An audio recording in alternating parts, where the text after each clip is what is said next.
myself to start. Okay.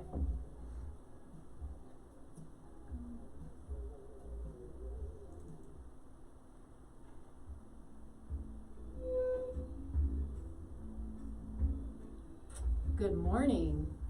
Nikki Burnett here, Taste Life Nutrition. I have something up way too far. Don't know what. Anyway, hey, how are you?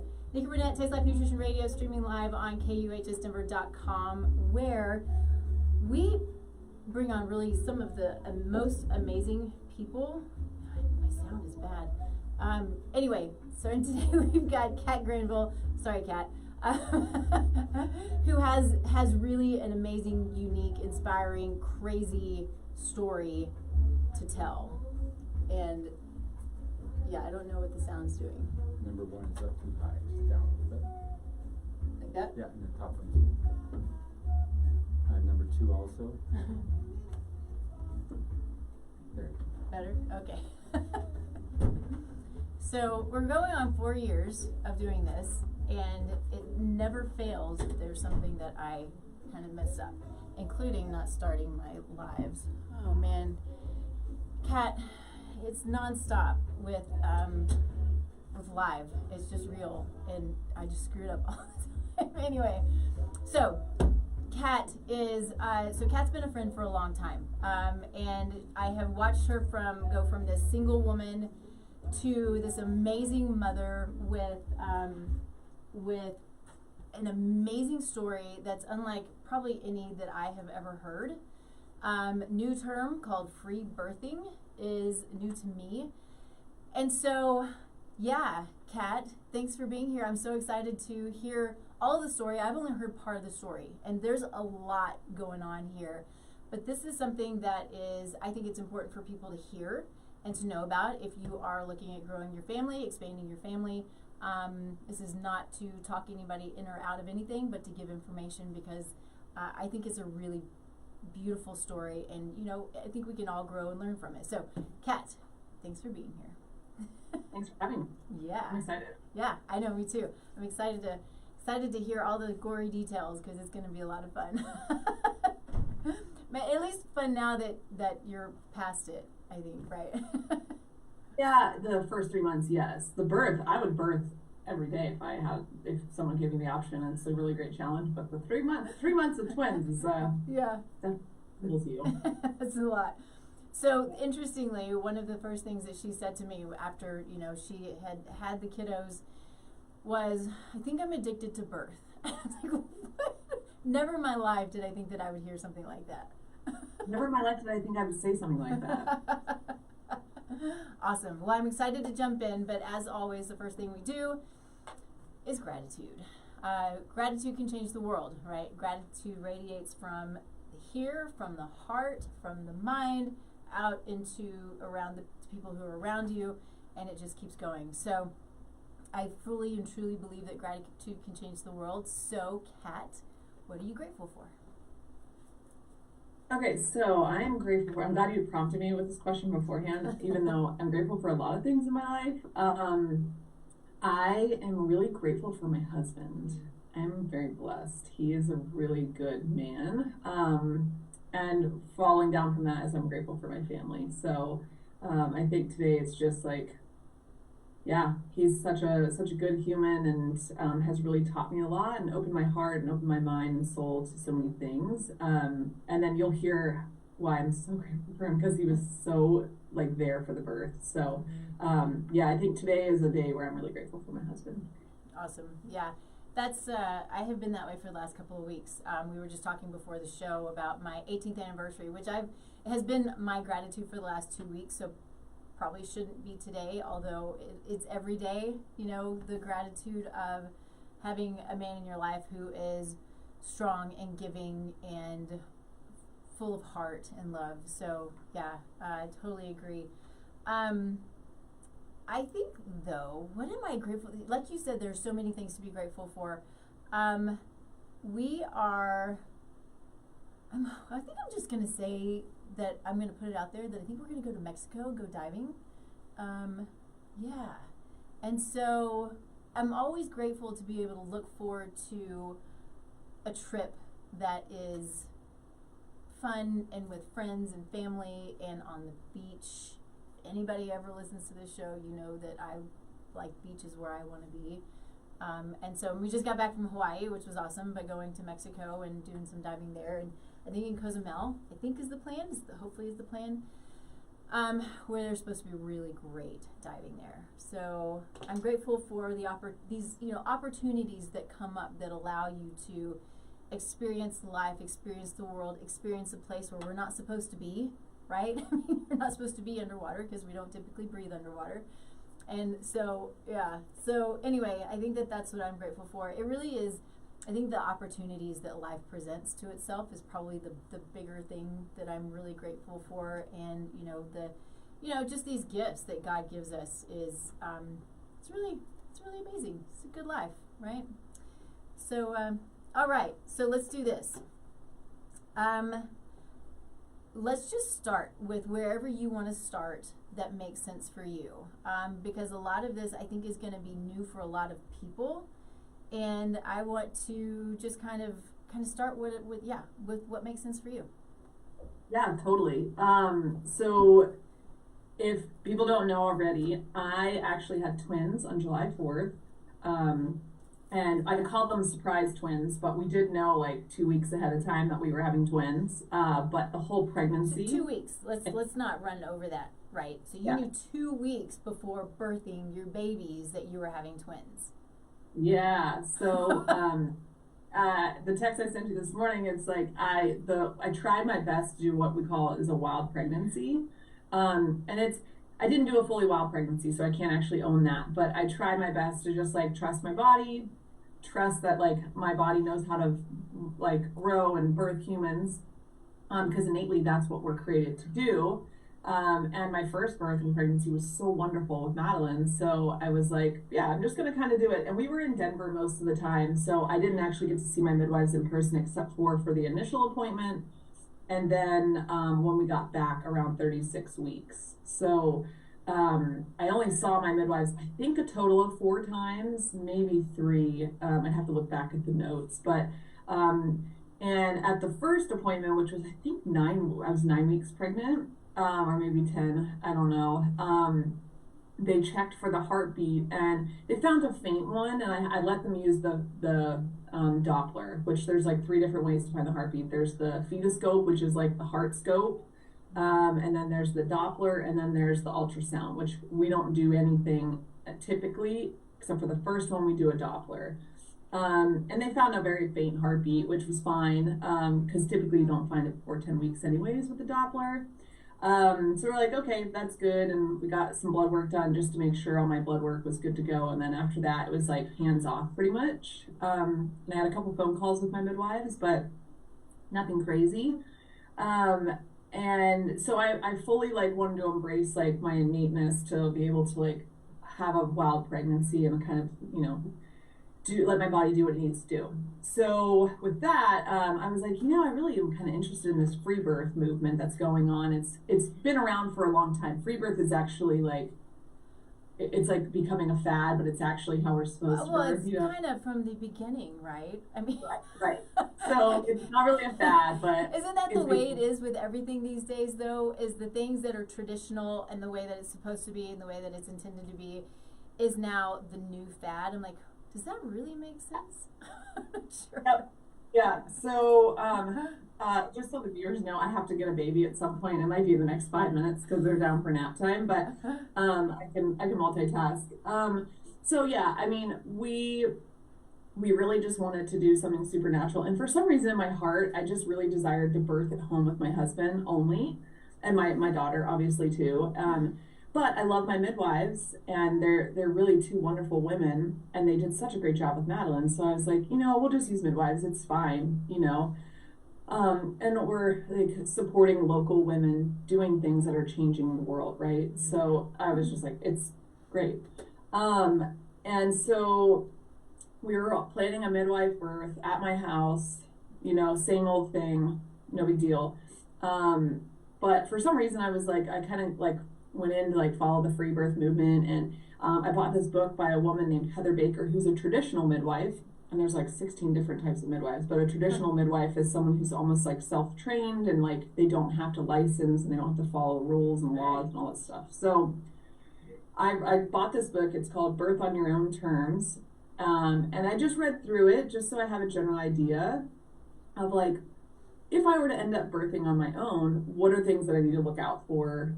How's it work? What's the process? You know, because when you're the person birthing the baby, I don't want to say birthing person, but person birthing the baby, you're in like a different realm. Like you're not really there. You're there, but you're like not, I can't like see the outside looking in. So I just wanted to have a general idea and talk to my husband about it and stuff like that. So I just happened to read this book, but we had no plans on free birthing at all. So I was like, oh, I'll just read this book and whatever. And so we go through the pregnancy. The pregnancy is much harder on me. And I'm like, am I just a weak person? Like, what is happening? Because the first pregnancy was so great. I was like, this is easy. I'd have like 10 kids. Second one, so hard. It was like I couldn't work out as much. My sleep was just terrible. You know, all the things. So yeah, we get back. Fast forward 36 weeks, I see my midwives, and before we came back, I had called them and I had, like talked to them. I was like, hey, you know, I've been listening to the Birthing Instincts podcast, and that's by Dr. Stu, who's an OBGYN who doesn't practice anymore in the medical system. He only does twin and breech home births. Oh wow. I just really love listening to that podcast. He's really knowledgeable and he's very like outside the system. And I read this book and I said, I know Montana's laws, midwives cannot deliver twin or breech. Oh wow. And I was like, so I don't want you guys palpitating my stomach, which is where they feel to see the positioning of the baby, and I don't want to do any more heartbeat checks. And they're like, you have so much time, you're fine, and you're not carrying like twins, and if you didn't have a breech birth the first time, it's very unlikely you'll have it the second time. And I'm like, okay, if you say so, then it's cool, you know? So I'm like, you can do what we need to do. Because with midwives, and my midwives especially, like it's all about informed consent. So if I don't want something done, I can decline it. Mm-hmm. So, and they can also drop me as a client, right? Because like it doesn't align with them, that's fine. But so like, okay. So my midwife, who's like 25 years of midwifery, said, you're not carrying like twins. So I'm not saying, you know, I don't think you're having twins. I was huge. Mm-hmm. I was huge. So anyways, huge and all belly. At least the last time I saw you, you were all belly. I was all belly, and that's probably why it was so painful, because I didn't like it. Yeah, it was definitely all belly. I gained 50 pounds, and with Madeline, I only gained 25. So at my 36-week appointment, everything seemed normal. They found a faint heartbeat, but with the fetoscope, sometimes it's hard, especially if you have a posterior baby, which means the back is towards the belly. It's harder to find, but I was like, it's fine. And so then the next appointment, they come to your house because they just want to kind of see where we're at, where we're going to birth, and kind of get a feel for what we're going to do when they get there. And I have two midwives. My one midwife, she felt my belly and she's fine. And then they left, and then we went to our next appointment, and it was like 38 plus 3-ish. I don't believe in due dates, but 38 plus 3. I love that you say that. And so let's stop there just for a second, because I think it's really important. Of course, this is coming from a person who has never birthed a child, but I also I believe that we should. There are times there are emergent situations, right? There can be, but to say that the innate wisdom of the body and to a higher point of God is not the smartest thing, right? The smartest part of what we're doing. I find it to be really problematic. And and I believe, and it's my understanding, that they started doing this and giving due dates because it's at the convenience of the physicians. Yes? Yeah. I mean, what? So the due date goes off of the first day of your last period. So they calculate that you're 2 weeks pregnant by the time, like, because like after your first period, it's like about 2 weeks when you're your most fertile, right? Mm-hmm, sure. So they're saying you're already 2 weeks pregnant when you actually had conception. So if you think about it, like I've known women to go to 44 weeks, like in my more natural Facebook groups, like there's some women who've gone to 44 weeks, and it's like, you're not technically 44 weeks. If you go by the medical system, you are. But, so that's why, like, they have a hard cutoff in a lot of states where you can't go past 42 weeks. You're automatically, you know, induced or C-section or whatever. And it's at the convenience, you know, and they'll say it's because of like, and I'll get into this, but the stillbirth rates and things like that. And yes, that is a real thing. Stillbirth is a real thing. It's really sad. And yes, obviously you want to be in tune with your body and know what's happening. If you feel something's not right, like obviously then you need to go and have something helped, right? But I think they changed that. They put that due date, that like time clock on you just because it's convenient for them. You know, and it's especially harsh because they say twin pregnancy is just so high risk. Yeah. And no, I think our society is high risk. But yes. yeah, no, it's the due date thing is such a hoax in my opinion. You know, and I like to put in there, like, I believe in Western medicine for when it is necessary. Absolutely. Right? But there's times where we utilize it, like we think birth is this like totally traumatic event that has like, no, that's not it. It's not a medical event. It's a total normal human event. Right. I love and that you say that. Yeah. I just want people to know, like, I don't hate the medical system when it's necessary. Yeah. You know, the times where it is necessary. Absolutely. And we've made it more necessary over the times, like over the years, because we're so unhealthy. And we rely on it, and it starts from birth. It starts from pre-birth, actually, you know, preconception. But I do believe in it. And I don't hate it. Yeah. But I just know myself, and I'm not high risk. I'm not a high risk patient. I did not need the medical system for my birth, and that's to be true. And the due date thing is the factor that throws everybody into this like craze. Do you mind if you tell everybody how old you are? Oh no, not at all. When I had the babies, I had just turned 35. Okay. So technically, I'm a geriatric patient. How terrible that there's still that term that's being used. I mean, it's so sad. And women, they cling to that so hard when the doctor calls them geriatric. I'm like, no, I'm not geriatric. And like, long time, women have been having babies into their 40s. Yeah. Like, long time. One of my really good friends, owner of BirthFit, she just had her first baby at 40. Yeah, nice. Happy, healthy baby, home birth at 36 weeks, like just beautiful. You know, it's like the reason it's geriatric is again because our health is so declined now. It's so declined, and our death rate, like we're dying earlier and earlier because of our health. So, you know, our viewpoint as a family is like we do everything possible to be preventative. Like we work out, we do mindfulness, we do sleep, like we focus on the right things and we stay healthy so we can do this, you know? Yeah. Well, and it's this, you know, it's a sad place that we're in. There's also a good healthy trajectory where people are starting to open up and their minds are starting to open up to what is actually healthy and what is mindset and what is, you know, healthy movement, what is healthy eating, you know, and all of these things. But we also were in an age where we have so much information and there's so much more knowledge, but everybody's so confused and so frustrated, and so they don't understand.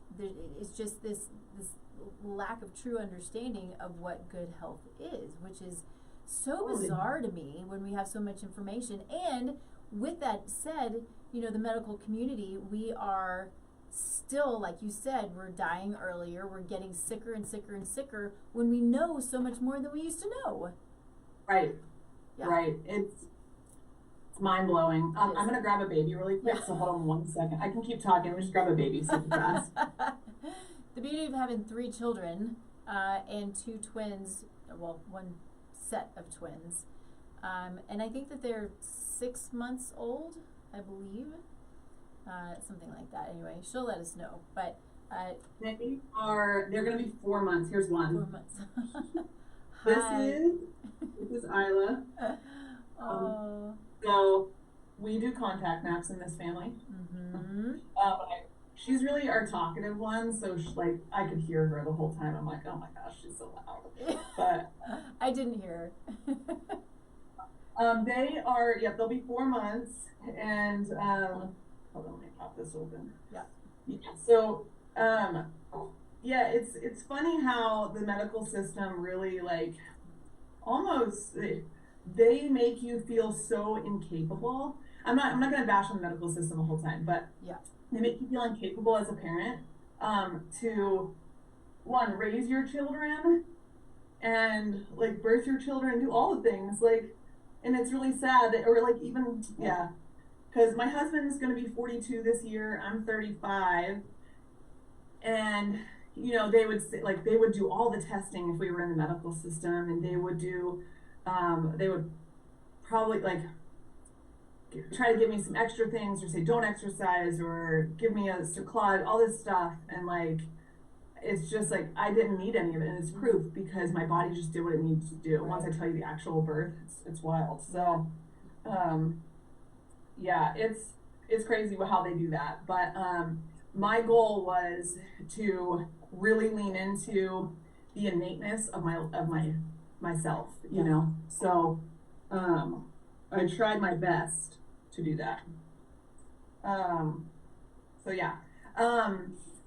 So at 38 plus 3, we went to our midwife appointment, and they felt my belly. My first midwife felt my belly, and she was like, hey, you know, the other midwife, she was like, can you just feel her belly and see if you see the positioning that I see and stuff like that, because they knew I did not want twins.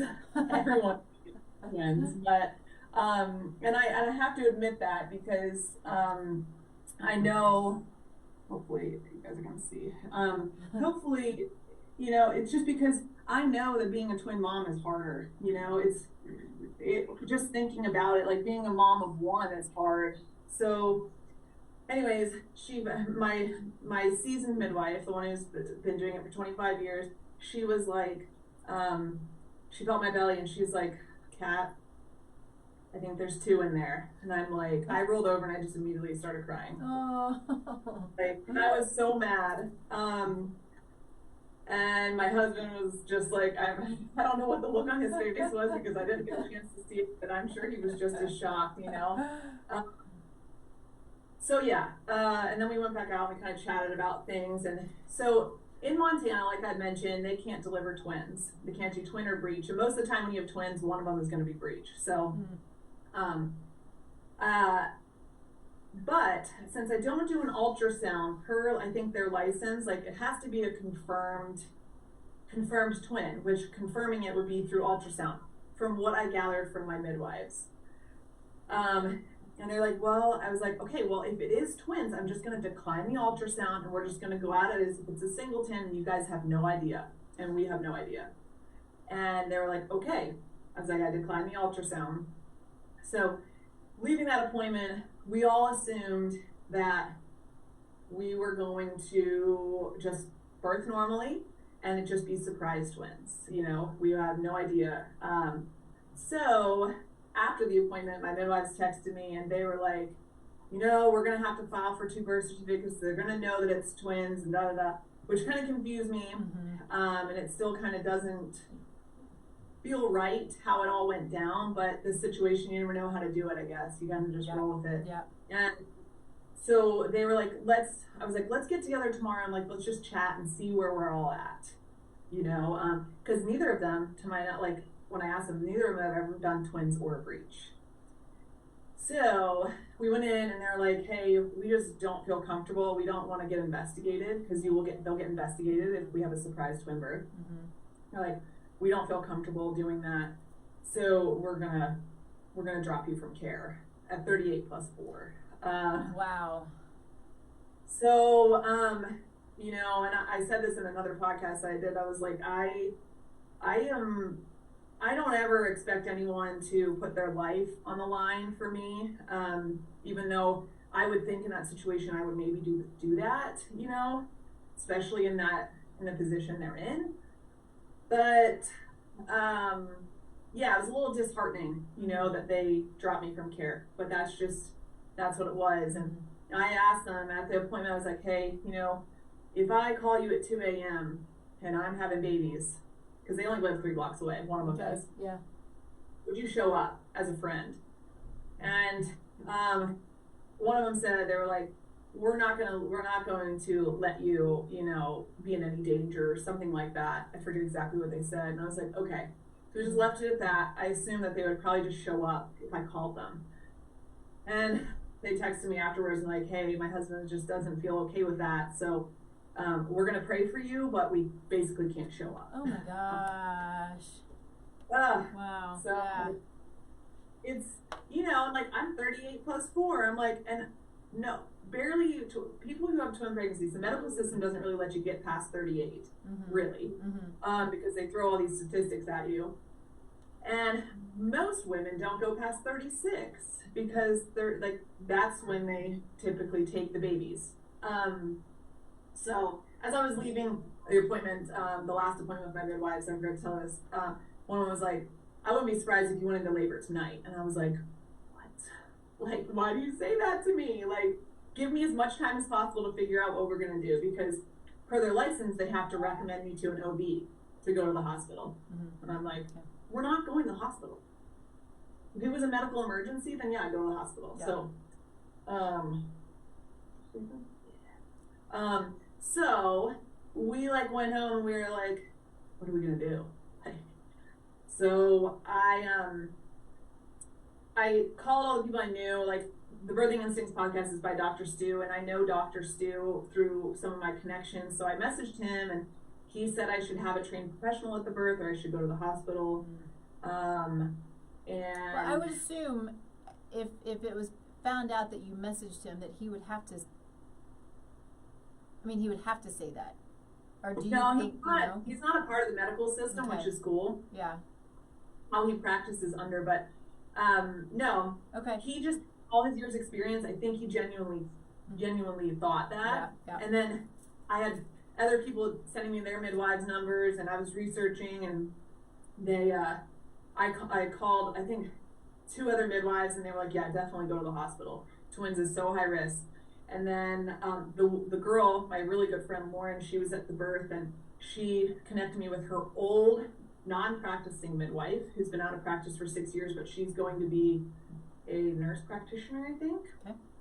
She came over that night. Was like, let me just confirm with the Doppler that there's 2 heartbeats. And I was like, all right, whatever. What's the harm? We got to just figure this out. So she came over, confirmed it, and then I was like, will you come to my birth? And she was like, I cannot put my license on the line.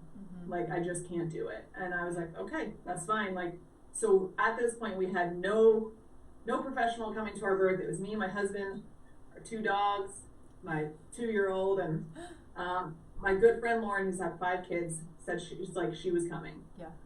So, but I researched as much as I could and figured out what we needed to do. So what I did is I asked my old midwives, I was like, hey, can you prescribe me an ultrasound so I can go get an ultrasound? Because I just need to see what kind of twin pregnancy this is. There's 3 different kinds. There's mono, same sac, same placenta. There's mono-di, which is separate sac, same placenta. And then there's di-di, which is separate sac, separate placenta. Yeah. And I just want to know what's coming out, and I want to know the position of the babies. Yeah. I'm not for ultrasounds. I think they do a little bit more harm than good. But I was like, I got to figure this out. So we just did one. Okay. So can I ask you, is it okay? Do you mind going into why an ultrasound has the potential of being more harm than good?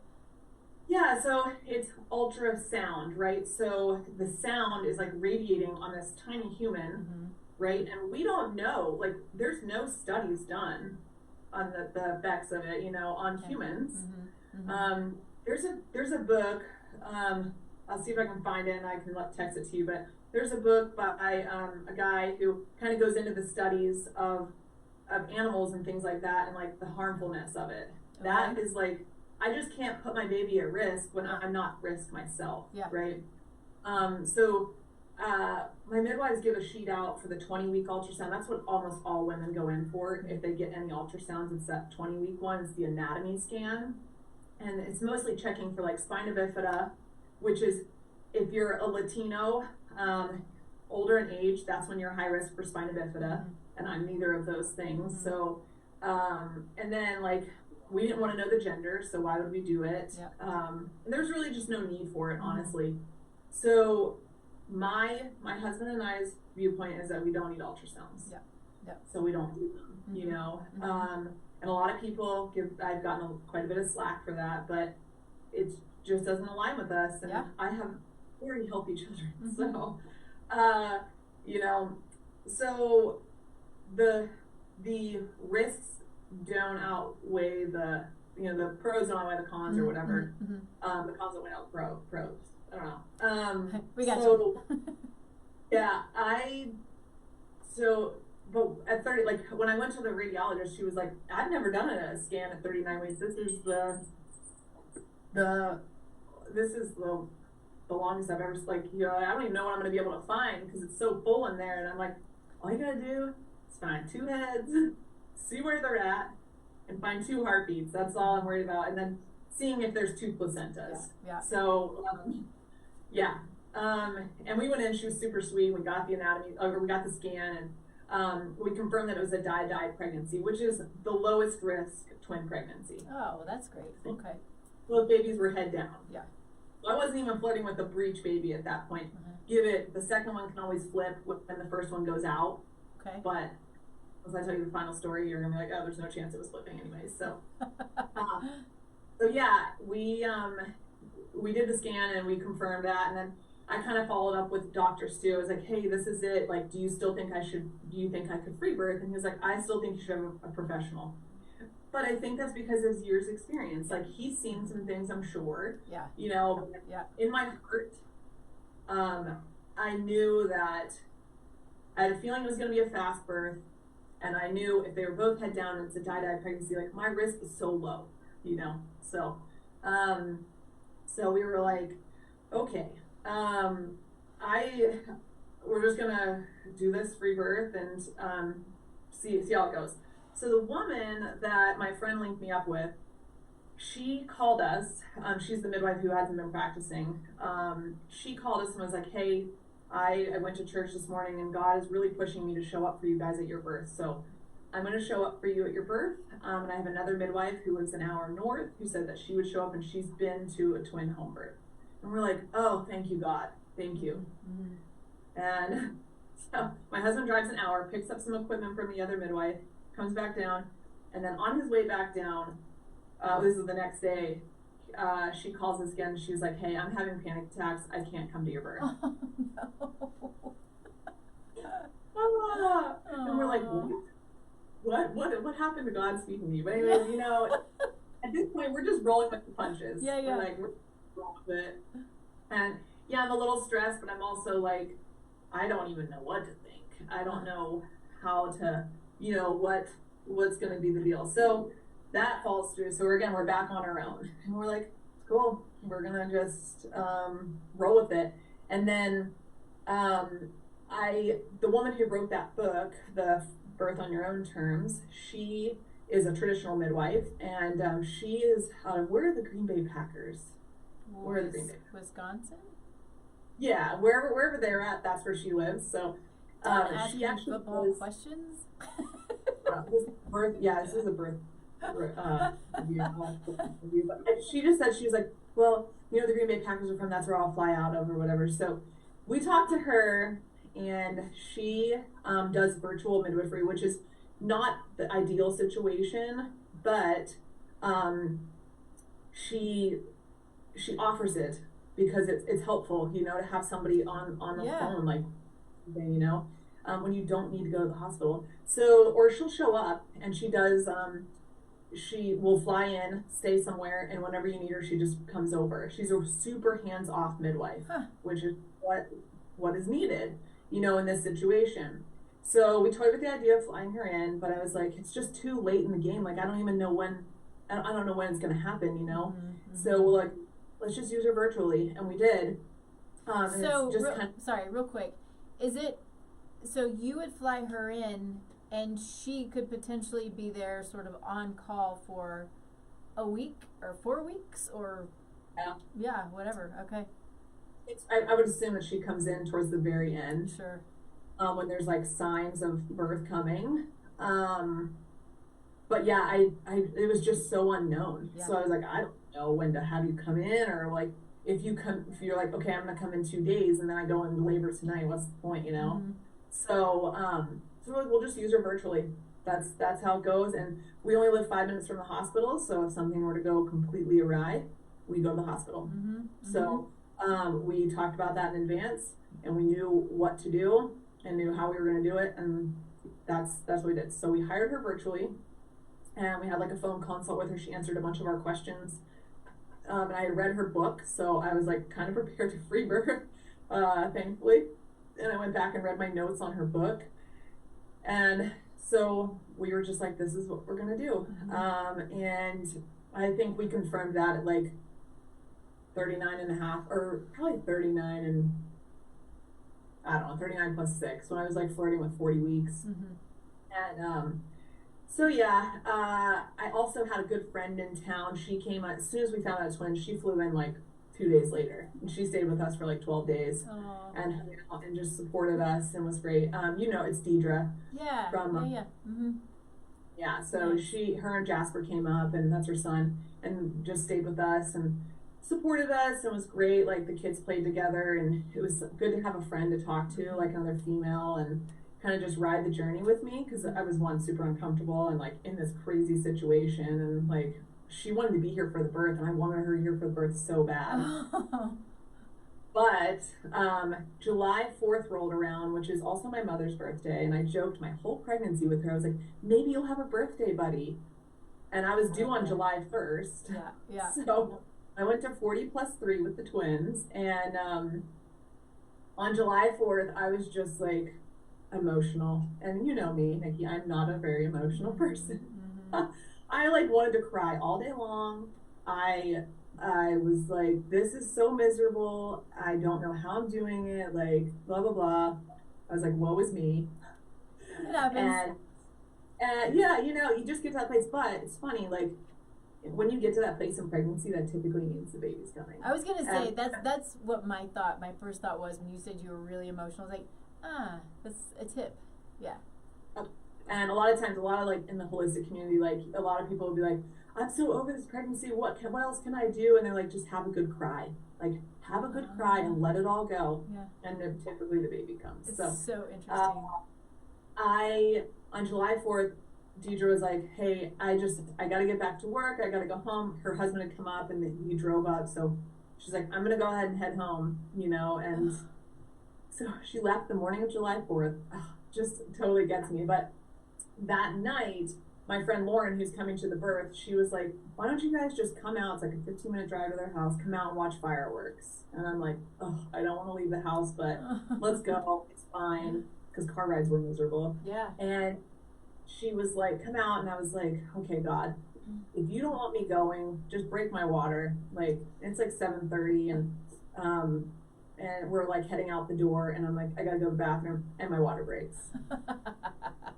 And I'm like, I think I'm either peeing myself or my water's. Yeah.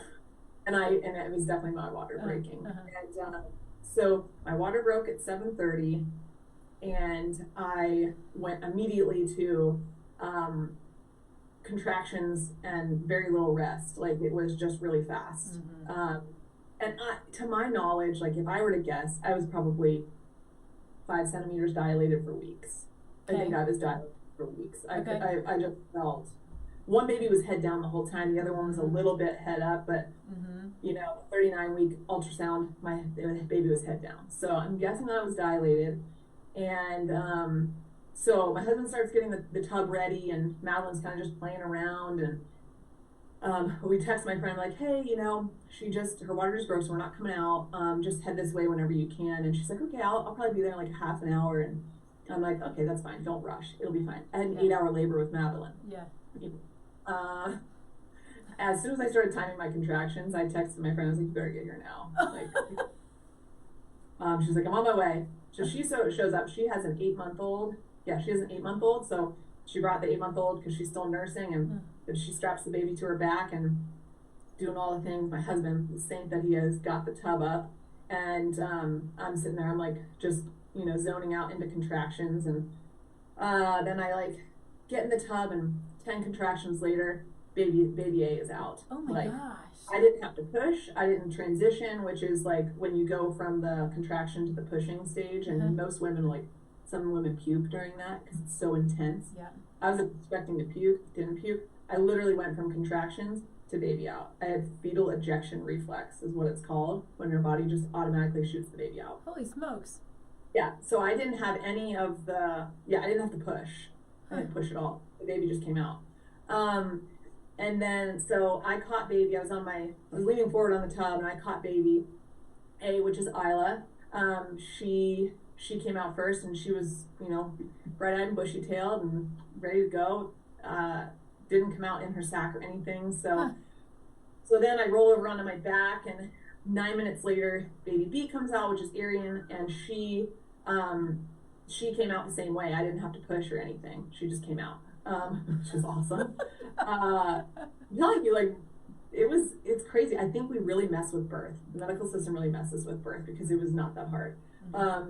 And so they're both still attached to their cords, but when baby B came out, she actually wasn't fully colored, and she needed some breath. So I gave her one breath, and then my husband, I made him get in the tub for baby B. Poor guy. I don't know if you know all the stuff that comes out of the body when you have a baby, but he's in the tub. He's like holding my leg, holding baby A, helping me catch baby B. And so like I put a breath into her mouth, and then he takes over and gives her a couple of breaths. And he said to me at one point, he was like, I feel like I'm gonna have a special connection with her because I breathed life into her. And I'm like, it just still gives me chills and makes me want to cry because it's so amazing that there's someone who would, like, he did that. He just stepped in and just did it. And I don't know a lot of men who would do that. So I'm very blessed to have him.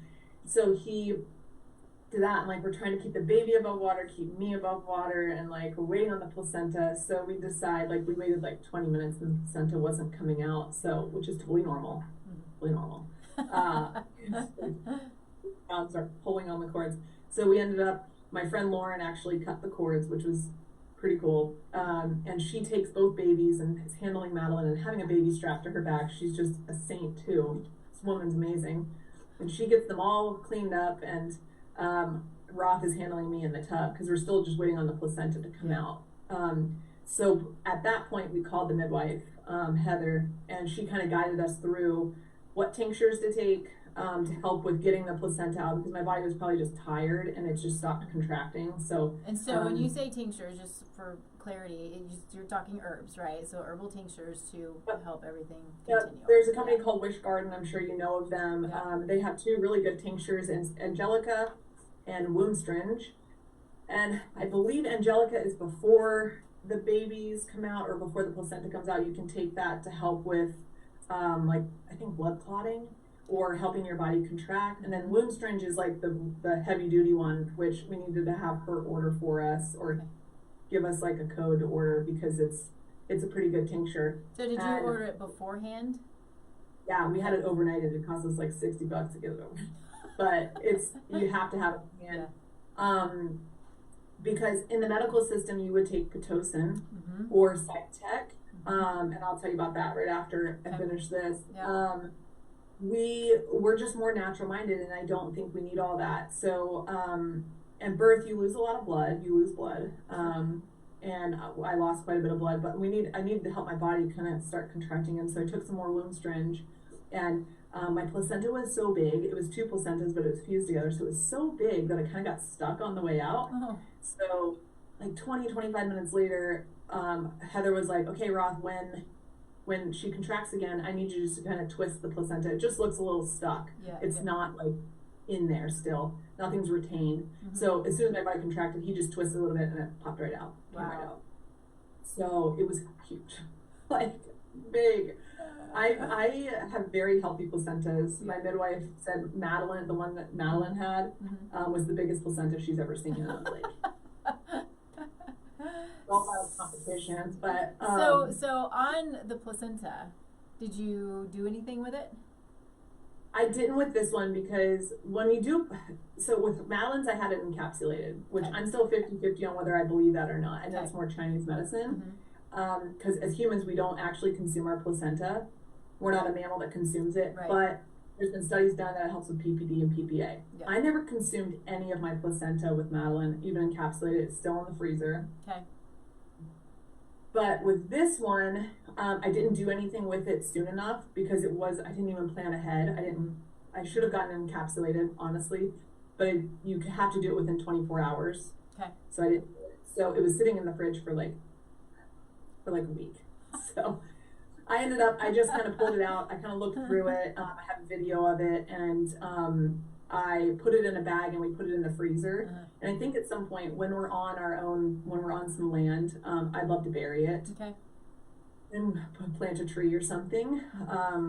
Because it's just such an epic part of my life that I think it just something needs to grow from it too. Mm. So we'll probably do that, but I have it in my freezer and it's Yeah. huge. So It's huge. the thing is huge. I just can't even, my mind is blown how big it is. But the fact that it was heavy.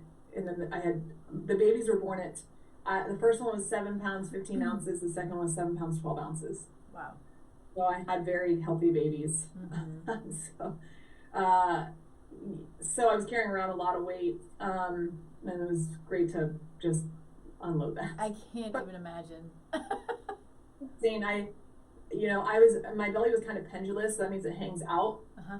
And so the babies weren't kind of tucked back. Yeah. So that morning when I went into labor, the July 4th morning, I actually took a ring sling and I kind of tucked my belly back. And I think that's what kind of helped kickstart some stuff. Oh. But I had to tuck the babies back and in because they were just so far out. I was all belly. And what did you call it? A what sling?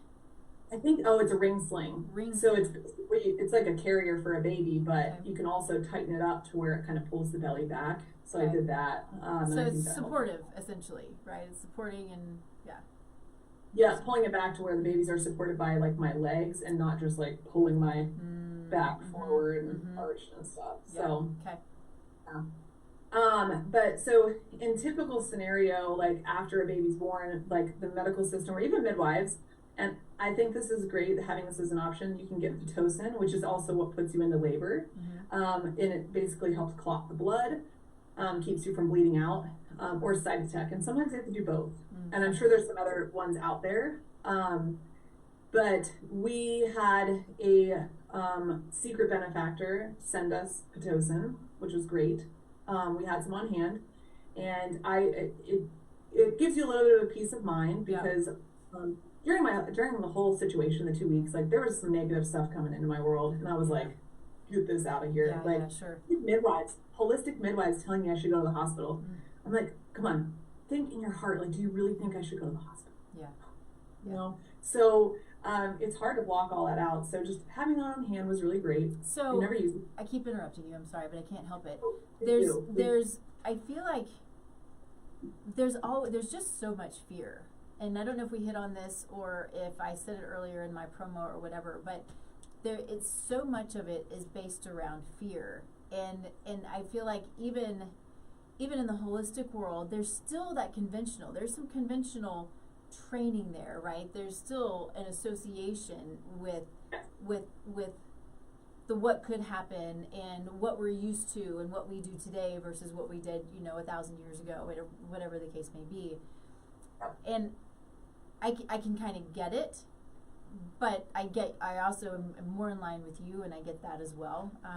And I want to make sure that everybody, you listen to you, right? You make your own decisions. But the fact that you really listen to your body, you listen to your intuition, you did your research, you talked to people, you did all of the things that you should do to make a decision like this. Yep. Yeah, and the medical system and the society and all the things happening pull women as far away from their intuition as possible. Yeah. Because women are very intuitive, and they have to be in touch with themselves. So if we can pull them as far away from that as possible, they become dependent on the system. They become dependent on doctors telling them how to feel. And I'll say this, like, I know my body best. No doctor knows my body better than I know my body. But I can understand how women are pulled away from that, and how it's like, I don't know anything about this. Like, I need to trust this doctor. Yeah. You know, and it's not a healthy way to live. It's fear-based, like you said. It's very fear-based, because I've had quite a few people tell me how I like put my children's lives in danger because I went past 38 weeks, because stillbirth rate goes up so much after that, and all this stuff. And I'm just like, relative risk versus actual risk. Like, the actual risk for me is not really there because of who I am, who my babies are, who my husband is. Like, he's a huge benefactor to the pregnancy. So it's like all these things, and I weighed the options, you know? So I think the fear system is just really heavy these days. Yeah. You know, we just went through it in a lot of ways in 2020 and beyond. Yes, we did. It's just there, and they pump it, because So money, sad. money. Oh yeah, without a doubt. You know, it's down to money and control, and I will fight that till I'm dead. I don't care. You know, so yeah, I just don't, I don't fall to it. I do a little bit, obviously, because it got in my head a little bit, but then Sure. I actually had a really good friend tell me, she was like, I think you need to stop searching for help and answers, and I think you need to just do what you do. And I'm like, that makes sense.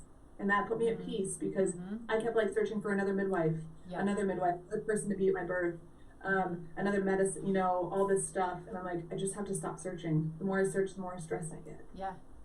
You know, so yeah, I just, I'm glad I tuned into it, and my husband was super supportive. So, you know, we had 2 beautiful, healthy babies born in an hour and a half. It was was so amazing. Truly amazing. Yeah. Both babies were out by, I think it was 9:15, 7:30, 8:30. Yeah, hour and 45 minutes, sorry. Both babies were out. It's crazy. So after that, I did lose a lot of blood. So they ended up having to drain some of the water out of the tub, lower one of the tub rings so I could like lay down flat, because when you are losing blood and you're about to pass out, they make you flat. And then they turned the couch around, and my husband and my friend Lauren picked me up and just moved me from that to the couch, and I just laid there from, you know, probably 11 until 11 the next day, so 12 hours. I never moved. And the weeks following, I realized I did lose a lot of blood, but there are really great supplements that help with that. I'm not saying everybody should do that. Sometimes you need a blood transfusion, but I did everything possible to avoid a blood transfusion and going to the hospital. Yeah. So I ended up taking, there's a really good supplement by Heart and Soil, and it's called Lifeblood. It's the blood of a bovine. And then I took chlorophyll, which is a natural blood builder. Yeah. And with those, you have to take some vitamin C, because for your body to absorb it, you have to take, to absorb iron, you have to take it. I got my blood test, and I basically had no iron in my blood. I was super pale, very white. I was getting like nauseous in the middle of the day and stuff. So I did everything I could supplementally, and then I just kind of went off a feel, and I was like, if I don't feel better in the next 2 to 4 weeks, I will definitely go get what I need done, you know, with the medical system. And my babies were nursing just fine. They were growing, they were having wet diapers, sleeping, crying, pooping, peeing, you know, all the stuff. And yeah, I turned a corner and everything was fine. The lifeblood was totally a lifesaver. That's amazing. So, you know, just doing your research and knowing when to go and when not to go is like huge. So you know? I think that's the interesting thing, because that would be unnerving to know you've lost a significant amount of blood and you're still losing blood. And so, but you knew when you needed to go. Is that what I'm understanding? You knew signs because you did your research. Yes. Yeah, you have, like, and getting some blood work done. So we have, it's called concierge, like, services up here for, so we pay, and I'm happy to mention why we pay to see him, like, have him. We pay $25 a month for Madeline, and we've gone twice. But he was kind enough to do blood work for me, even though I'm not a patient of his. And I just wanted to see where my blood levels were. And my friend Deidre read the blood work for me, and she was like, you know, and he was like, you're borderline transfusion, but take these and take vitamin C and you should be fine, and we'll retest in 2 months. And I'm like, great. And Deidre was like, yeah, borderline, but, just do this and this. And she gave me some great tools. And funny enough, my midwife was like, I think you might want to get a blood transfusion. And I was like, we're just going to wait and see, Yeah. But, I mean, I did the necessary steps because I was feeling terrible, and I'm a pretty healthy person. Mm-hmm. So I don't, I'm like, I do not feel good. Yeah. So, we did the necessary steps, and I wasn't opposed to going and getting a transfusion if it was completely necessary. Right. Oh, and I talked to my friends. I was like, "What blood type are you? What blood type are you?" And none of my friends are, got that lovely thing that they required a while ago. So Right. We did one checkup with the doctor who's super friendly on what our plan is. Mm-hmm. Just because we were still TBD on getting a birth certificate, so we wanted to make sure we had some proof of birth, for whatever reason, if we decide not to or to get a birth certificate. Mm-hmm. And he was like, they're healthy, good, everybody's growing, and one of them was 14 pounds now, the other one's slightly under 14 pounds now. So amazing. He's doing good, and I'm exclusively breastfeeding. I don't own any bottles or anything like that. And Wait, you don't own plastic bottles, plastic nipples, and all of the plastic? No. I know a lot of people need to do that because women work these days, but we also don't have a dishwasher, so I'm like, I'm not doing more dishes, first off. Amazing. The most natural thing to do is for you to nurse your babies, and there's a lot of farce around that too. We can do a whole other podcast on that because the way they get women to get on formula is just mind-blowing to me. Amazing. It's disgusting. They make them think they are incapable of keeping their humans up. I'm an underproducer. No. You're undernourished, you're under nutrients, and your doctor is telling you lies. Because I guarantee you, your body grew those 2 humans, so it's going to produce enough milk for those 2 humans if you support it correctly. Mm-hmm. Yeah. I'll tell you that right now. And my supply has dipped, and I can feel it. They're fussier, and I'm like, oh, I'm dehydrated. Let me drink some more water. I haven't eaten lunch today. Let me eat some food. Yeah. There's a lot of things around that really piss me off. But I'm just like, I will feed these babies exclusively until I can't anymore. Mm-hmm. Until it's Yeah. And I fed my first one until 16 months and then I weaned her off only because I was not knowingly growing twins and I was super depleted. Yeah. And she was fine. And we drink raw milk, so she was happy with raw milk. Right. Yeah. Amazing. So yeah. It's a great experience. And if you're a healthy human, I say free birth. Mm-hmm. I say do it, and I'm happy to there's so many tools out there for you to do it. Yeah. Just get yourself out of the system. Yeah. Good for you. I love it. And I think it would be a good idea to come on to talk about breastfeeding and all of the things that you just hit on, because I think that's a topic that needs to be talked about. And this is the stuff that I don't know anything about, right? Everything that I do is preconception. It's like getting prepared. You're talking now about all of the stuff that's the after stuff. I'm like, people need to hear this, need to know it, and like you said, when possible, get out of the system and do it God's way. I think sometimes people take from me because I think I lack a lot of emotion and empathy, but I'm not shaming anyone for the story that they do.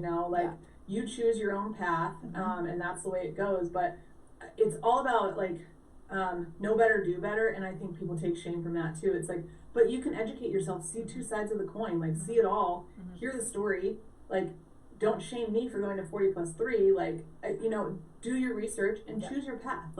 Absolutely. Choose it, and that's fine. But no, but down the line, there's some repercussions. There's things that happen, and it's just just knowing. You have to know, and you have to research, because they try to hide everything nowadays and fear you into it. So. It's true, and it really is. I mean, my big thing is just accountability, right? Mm-hmm. You take accountability for yourself. You take accountability for your actions. You take accountability for what you put in your body and on your body and in your environment and all of the things. That's really what it is. And with that, when you have the education and the knowledge, then you make the decisions. That's all I ever want from any of my clients is let me give you everything that I know, and then you're going to take it with you for your lifetime, but you're still going to make your own decisions. Exactly. And I think that that's on like a big subject of like accountability, like Yeah. take personal responsibility and like do it. And I think that's what's missing in today's world, and especially the birth world. Like, so take personal responsibility and do the best you can with what you know. And lean on people that you trust, that live the life that you would ideally want for your children. Yeah, for sure. So it's and the last thing I like to touch on is like support is huge. Going from finding out to afterwards, like you need to build your support team and block out all the people who are negative and giving you these like super negative vibes. Because I talked to 2 midwives that like go to the hospital and like, I don't need you in my life. Like get out of here. Like get out of my bubble because I gave you all this information and like it points towards free birthing. Like stop. So at support system, Deidre flying up, my friend Lauren stepping in, my family being supportive, my husband, oh my gosh, having your husband on board, huge. And then, just bringing in the midwife that was like, you're fine, you're gonna do this, it's great. Just listen to your body. It's like, just get your circle and hold them close and block out everybody else. Awesome, I love it. So real quick, there's something that I came across for anybody, and there's someone who is who's watching right now, who I want to make sure that this is out there. I'm sure you know it, but I thought it was interesting. So it's a podcast called Free Birth Society, and there are lots of these podcasts. I thought it was so interesting. Every podcast, there's 250 podcasts about free birthing and people's stories and what they're doing. And so I think that is, but when I looked it up, I was like, holy smokes, there's so much information out there. So there's a huge movement going on in even the midwives. So the reason my midwives couldn't do it is because of the government and their licensing, right? So the indie birth movement is like independent birthing, and like there's midwives who are not renewing their license. In which I do feel like licensing is helpful, right? It holds people to a standard. Sure. But when dirty people get their hands on it, they're like, no, midwives can't deliver after 42 weeks. You have to go to the hospital. Midwives can't deliver twins, even though they're trained in it. No, and it's like those stupid rules like that. So midwives are letting go of their licenses now, a lot of them, and they're becoming traditional midwives. They're becoming a woman who shows up to support a woman in birth. And that's what it should be, So I think the movement that's happening is taking us back. A lot of things are taking us back, and I hope it happens faster. I hope it happens while I'm still alive, because I want to see it. I want to see traditional things come back. But I think it's a huge movement. And the indie birth is a good one. Free Birth Society. There's some other ones that are really good. If I can find them, I'll send them to you if you want to put them in the show notes. But there's just some really good things to follow. And then Heather Baker, she's a queen. She is doing great things. Instagram's a great place to follow her. But she has that book, Birth on Your Own Terms. And honestly, anyone who is just wanting to know more about birth and know about complications or anything like that, it's a great book to read. And it's very easy. It's like straightforward. Awesome. You read, know more about birth. So I love it. Yes, that's a good one. Free Birth Society for sure. Cool. Okay, awesome.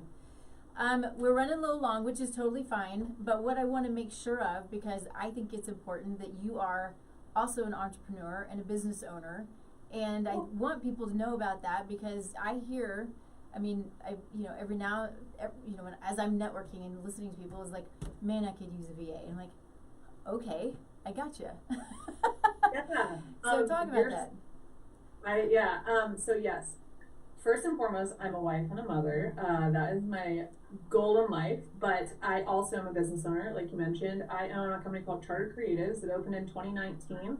My coworker, I call her my business partner, my left and right hand, her name is Ruth.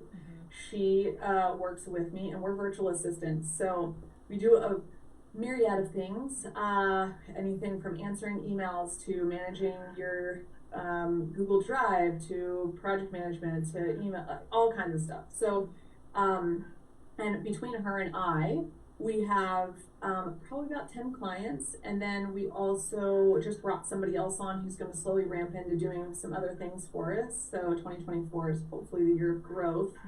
Because I know when I found out I had twins, I was like, I can either go close my business down or pass it to Ruth Mm-hmm. and get completely out of it, or I can help grow the company. And I honestly think I'm at a place where I think I can grow it, but you know, I have to grow my team first because obviously my first job is a wife and a mother. Yeah, So yeah. yeah, we do virtual assisting for people all over the country, which is awesome. And we're always grateful for referrals. So if you use a virtual assistant, you're welcome to hit us up. But yeah, I'm trying to do it all, you know, Mm-hmm. and some days it's humbling and some days I'm thriving. Superwoman. Yeah. Yeah. Well, and so I mean, I'm a client, and I don't know if I've been a client since 2019 or 2020. I don't know, but it's been a while. I think yeah, it's been a long time. I think like yeah, I think it was probably late 2019. I have to look back, but yeah, I think we started out pretty soon after inception of my company. So, Yeah. but Ruth and I have both been virtual assisting for probably 10 years. So, Okay. yeah, Mhm. yeah, you're one of the OGs of the group. So funny. I had no idea. And it's funny too because we met at the gym, which is awesome. And I'm also a fitness instructor, Yeah. but that's yeah. when people are like, "Hey, give me a workout." That's all I do at this point. But one day I'll get back to doing that. Well, it's been a game changer, and I think really the game changing moment for me. So Ruth was helping me. She's been my sort of helping me throughout this whole time, and you some, but really so much Ruth with so much of what we do. But she sent me an email one day. She says, "I think this is how I can help you." Because I was like, I don't even know what to do. Like I'm not even sure. It's so weird when sometimes you just don't know how you can be helped. And Yep. she listed it out and went, "You just changed my world," right? Yeah. And That's that's the way that it's been. And at this point, it's just turnkey and it's perfect and it's awesome. And I'm Yeah. excited about your new person.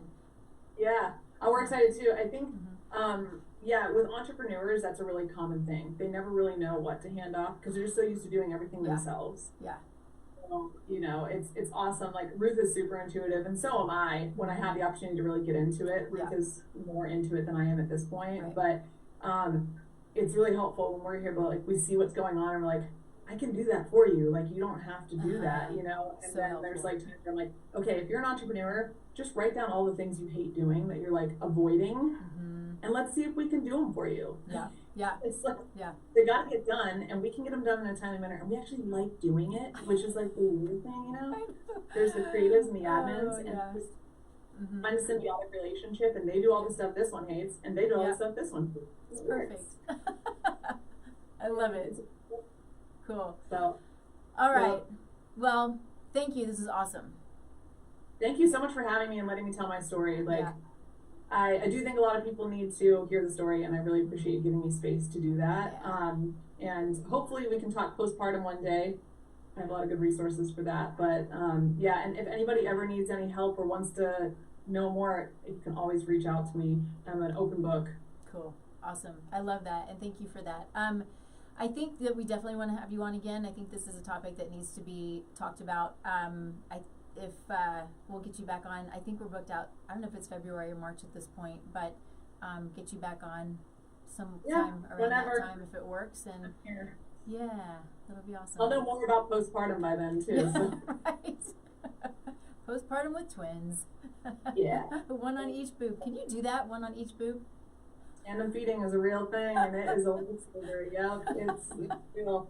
I told myself, I told my friend Deidre, I was like, I'm gonna wean Madeline before I have the baby because I do not want a tandem.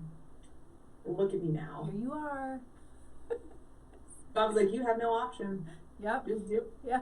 Surprise. Yep. You've got bigger and better things to do now, baby. Yeah, I do. Yep. God was totally in control of the whole situation, so we're just gonna put that out there. He was always like, is, right? If that's all he asks is just give him the control. Yeah. This is the Right. final thing I'll say. I don't know why I read the free birth book. I don't know why I dreamt of having birth with just my husband. But God knew I wasn't going to like myself let go of my midwife, so he was like, okay, I have to show you the hard way. I have to make it, I have to show you this, and I have to make you do it because you're not listening. Mm-hmm. And he did that, and I'm like, I look back, I'm like, Mm-hmm. I need to learn to lean into it and surrender to him, because he's guiding me. Like he's truly guiding me, and I'm not listening, which is very common for me in a lot of ways. Well, I mean, for all of us, I mean, it's a hard thing to let go and to feel like you're out of control, but knowing that he is in control is a beautiful thing. I mean, I'm there with the business. I'm like, okay, just take it, you know. Right, you just have to let go and surrender. One of my friends was like, surrender is the word of the year, and I'm like, oh, that's cool. It's not my word, but no, it's definitely my word. Yeah. But yes. Awesome. Well, thank you. Yeah. I appreciate it. Yeah, thank you so much. Good to see you. So excited for all that you're doing, and thanks for sharing and being open and honest with all of the things. It's good stuff. Appreciate it. Yeah, I appreciate you giving me space. So, yeah. All right. Yeah, give me just 1 second. Yeah, give me just 1 second. Okay, everybody, thanks for being here. Of course, Taste Life Nutrition Radio and podcast streaming live on kuhsdenver.com. Go to the website. You can find me at Taste Life Nutrition everywhere. Well, of course, the podcast, but all the social media, the website. Fill out a free analysis or assessment, and I'll reach out to you. Then, of course, we have Soulful Conception, all of the stuff prior to what we just talked about, which is planning, and all of the things that Kat did to prep her body, plan her body, get as healthy as possible in order to do all of the things that she's done. I mean, to feel secure in the fact that you are creating health for today, health for these babies, and then health for generations to come is the thing that gets me going and gets me excited. And I would say Kat is probably right there with me. So, yeah. So I am. Cool. Thanks for being here. We'll see you next week. Yes, next week, Thursday, 10 a.m. Mountain Time. Everybody take care. Thank you. Bye. Give me 1 sec, Kat.